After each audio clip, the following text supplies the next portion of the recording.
মূল্য বৃদ্ধিতে জেরবার আমজনতা। একদিকে জ্বালানির দাম বেড়েছে, অন্যদিকে এবার দাম বাড়তে চলেছে বহু ওষুধের। পাইকারি মূল্যসূচক বাড়ায় বাড়ছে ওষুধের দাম। ওষুধ সংস্থাগুলিকে দাম বাড়ানোর অনুমতি ন্যাশনাল ফার্মাসিউটিক্যাল প্রাইসিং অথরিটির। 900 রকমের ওষুধের দাম এবার বাড়তে চলেছে। ডায়াবেটিস, হাইপারটেনশনের ওষুধ, পেনকিলারের দাম বাড়ছে সংক্রামক রোগের জন্য নির্দিষ্ট ওষুধেরও। ফলে বুঝতে পারছেন যে পশ্চিম এশিয়ায় যে সংঘাতের পরিস্থিতি, তাতে জ্বালানি সংকট, তার প্রভাব সরাসরি জ্বালানির দামে গিয়ে পড়ছে। আর এই অবস্থায় জরুরি বৈঠক করলো কেন্দ্র। প্রধানমন্ত্রীর বাসভবনে এই বৈঠকে মন্ত্রিসভার নিরাপত্তা বিষয়ক কমিটি উপস্থিত ছিল, যেখানে এলপিজি, পিএনজি, রাসায়নিক সারের সংকট নিয়ে পর্যালোচনা হয়েছে বলে জানা যাচ্ছে। প্রধানমন্ত্রীর নেতৃত্বে বৈঠকে স্বরাষ্ট্র, প্রতিরক্ষা, বিদেশ মন্ত্রী উপস্থিত ছিলেন।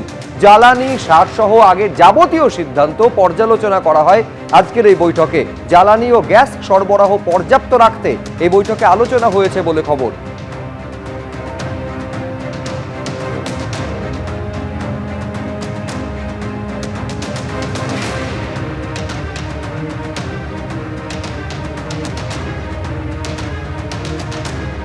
যেভাবে জ্বালানি সংকট বাড়ছে এবং এই সংকটের কারণে দাম লাফিয়ে লাফিয়ে বাড়ছে, তা নিয়ে ফের তৃণমূল নেত্রী নিশানা করেছেন কেন্দ্রকে। নানুরের নির্বাচনী প্রচার সভা থেকে কি বললেন তিনি, আসুন একবার দেখি। কালকেও গ্যাসের দাম 250 টাকা বাড়িয়েছে। এরপর ইলেকশন হয়ে গেলে গ্যাসও পাবেন না, আবার ওই উনুনেই রান্না করতে হবে। 1 মাসের জন্য হয়তো কেরোসিন পাবে। কালকে রেশনের সুগারের কোটাও কেটে দিয়েছে, কিন্তু আমরা দিয়ে যাব যতক্ষণ পারবো। বিনা পয়সায় খাদ্য কে দিচ্ছে? তৃণমূল কংগ্রেসের সরকার। আর প্রচার করছে কে? বিজেপি। মানে এদের মতো মিথ্যে কথা বলার লোক আর কোথাও নেই। আমাদের টাকা করছে লুট আর বলছে ঝুট। পশ্চিম এশিয়ায় যুদ্ধ, ফের বাড়লো অটো এলপিজির দাম। লিটারে 12 টাকা 28 পয়সা দাম বাড়লো অটো এলপিজির। অটো ভাড়া বাড়ারও আশঙ্কা করা হচ্ছে। পাম্পে পাম্পে লাইন। গত 1 মাসে ধাপে ধাপে 25 টাকা দাম বেড়েছে অটো এলপিজির।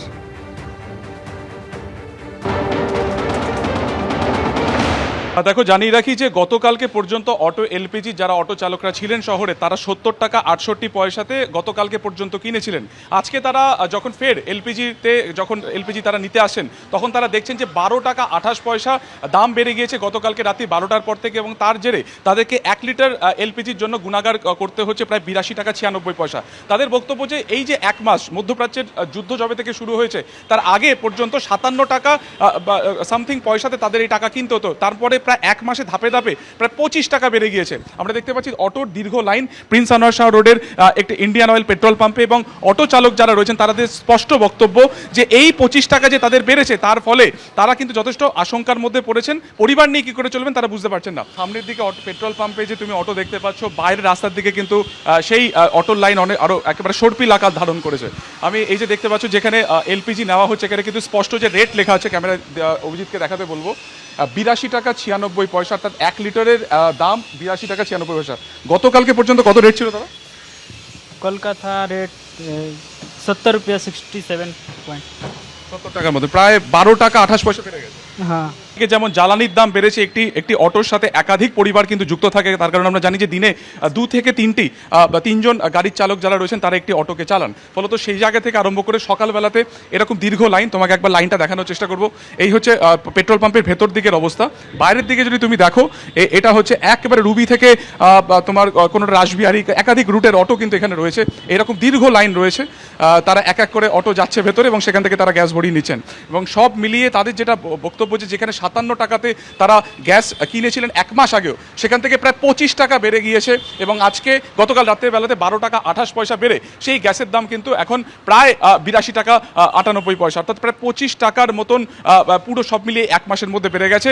একদিকে যেমন তারা প্যাসেঞ্জার বাড়াতে পারছেন না পুলিশের ভয়, একদিকে দাম বাড়াতে পারছেন না, তার কারণ সেক্ষেত্রে প্যাসেঞ্জার কমে যেতে পারে, তারা অটো থেকে নেমে বাসে চলে যেতে পারে। সব মিলিয়ে শহরের যারা অটো চালকরা রয়েছেন তারা কিন্তু এই 12 টাকা 28 পয়সার যে গতকাল রাত্রি থেকে বাড়তি তাদের মধ্যে বোঝা চেপেছে, তার জেরে তারা কিন্তু যথেষ্ট দুশ্চিন্তার মধ্যে রয়েছেন। এটা আস্তে আস্তে এক ধাপে বাড়লো। প্রথমে বাড়লো 7 টাকা, তারপরে বাড়লো 5 টাকা, এখন বাড়লো আবার এই 12 টাকা কত পয়সা। আমাদের কিছু কী করবো আমরা? আমাদের কিছু মানে গ্যাস না হলে তো গাড়ি চালানো যেতে পারবো না, এদিকে ভাড়া বাড়ানো যাচ্ছে না। গ্যাসের দাম বাড়লে কিভাবে গাড়ি চালাবো বলুন, এইভাবে তো গাড়ি চালানো যায় না। সমস্যা দাঁড়িয়ে যাচ্ছে, ফ্যামিলির ঝামেলা লেগে যাচ্ছে, পয়সা বাড়িতে ঠিকঠাক দিতে পারছি না। আর এই 1 মাসের মধ্যে কোথায় গিয়ে দাঁড়িয়েছে, আকাশ পাতাল হয়ে গেছে গ্যাসের দাম। যখন এই ক্রাইসিস শুরু হলো তারপর থেকে এই পর্যন্ত 30 টাকার বেশি গ্যাসের দাম বেড়ে গেছে। আমরা ভাড়াও বাড়াতে পারছি না, আমরা কি করে চলবো? আমরা এইভাবে তো না খেয়ে আর দিনের পর দিন 6 ঘন্টা 8 ঘন্টা 10 ঘন্টা 12 ঘন্টা করে আমাদের লাইন দিয়ে গ্যাস ভরতে। এবিপি আনন্দ এগিয়ে থাকে, এগিয়ে রাখে।